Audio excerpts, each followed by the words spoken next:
Hello everypony, my name is Hawk Nightwing, the most unapologetic Defender G5 you'll ever meet, and for every bad to mediocre Telltale episode we seem to get, in comes a great episode to balance it out. And that's definitely how I can describe this episode. Not only is it emotionally heartfelt, but it also does wonders to restore Sparky's good name. Yeah, I never thought I'd say this, but they finally cracked the code as to how to treat our favorite baby dragon here. What can I say except well done to the MLB staff for giving us a fantastic Hitch and Sparky episode. Before we begin, if you are new here and you are not subscribed to the channel, then what are you waiting for? We analysts appear to be a dying breed at the fandom, as mindless hate videos are all the rage now. So if you like what you see here and you want to see more, then feel free to slam that like button and subscribe to the channel for more amazing funny content just like this. YouTube's algorithm works in mysterious ways. Small contributions like this make a huge difference in helping me grow. This is my review of Tyrant Tale Season 2, Episode 3, Cake Dragon. I'm sure Celestia would love this episode.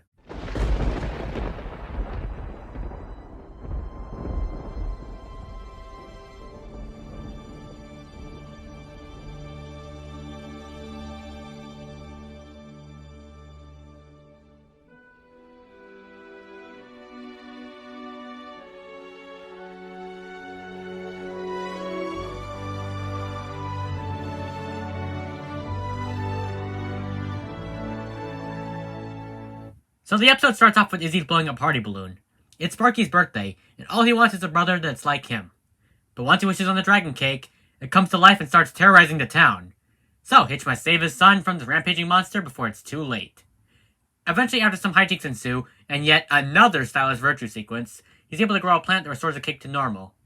But Sparky is sad he doesn't have a dragon brother anymore, so Hitch makes him a plush dragon out of the cake that he can cuddle with, and the episode ends.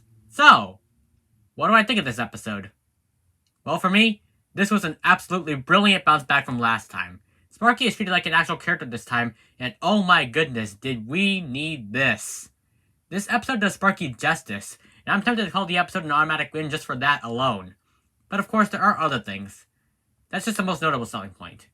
See, Hasbro? You can portray Sparky right in this show.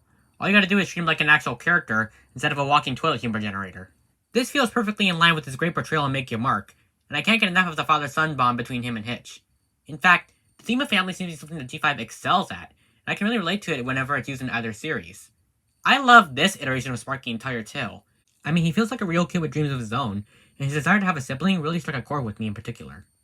Growing up, I was a single child and always wanted a sibling to keep me company and play with, but unfortunately, my mom was never able to give me one. Now I've come to terms with it because I realized that life for my brother or sister would be literal Tartarus considering that I don't share anything with anyone.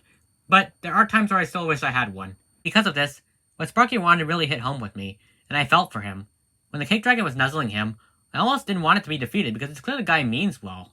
He just doesn't know any better. But of course, this is a Monster of the Week episode, and the magically induced threat has to be taken down. For a standalone Hitch episode, they really knocked it out of the park. Hitch's characterization here is perfectly in line with that of Make Your Mark, and I'm so happy to see the fatherhood plotline reflected in this series. I know many are complaining at the stylish virtue sequence being in every single episode, but I actually like this trope. For one, this helps Tyrant Tale feel like an actual kids show, akin to how every episode of Season 3 of FIM had the characters learn some type of lesson through the Princess Celestia letters. Yes, it's a repetitive trope, but what I think works for the audience the show is geared towards, as it feels like the characters are meant to teach us something through their virtues. Plus, I do appreciate the subtle MLP jingle that plays out whenever they're being spelled out. Hitch comes off as very responsible here, and feels like a real father to his kid. You can really tell that he has all this figured out, even when he has to take the cake dragon away, he still stops at nothing to make his son's wish come true. The plush is perfect for him. I know there are people who whine that it doesn't make things better, but it actually does. What Sparky wanted with someone like him is it can be very isolating, being the only dragon in a town filled with ponies. Kids typically get very attached to plushies, and this feels very in line with the sort of gifts a parent would give to their kid to make them feel better. So the outcome does feel realistic in a way. Despite the over-the-top shenanigans, the message of the episode is very grounded and relatable. I think parents can get something out of watching this episode, as it's a good lesson on how to deal with these sort of situations. The cake dragon gives off serious Spikezilla vibes in Secrets of My Excess. I'm sure that wasn't really what they were going for, but I couldn't help but notice that comparison. Do I have any complaints with this episode? No, not really. Okay, maybe one if I really wanted to nitpick something. And keep in mind, I'm really reaching here. Where the heck is Spike?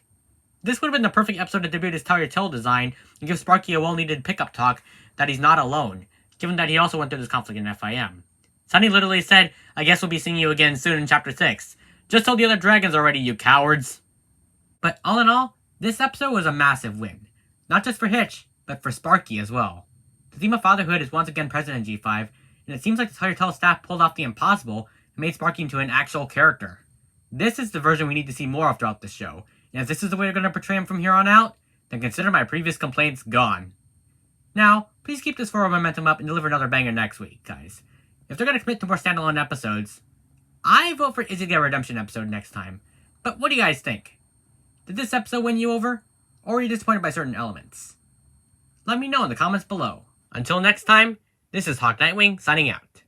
Hoof to heart.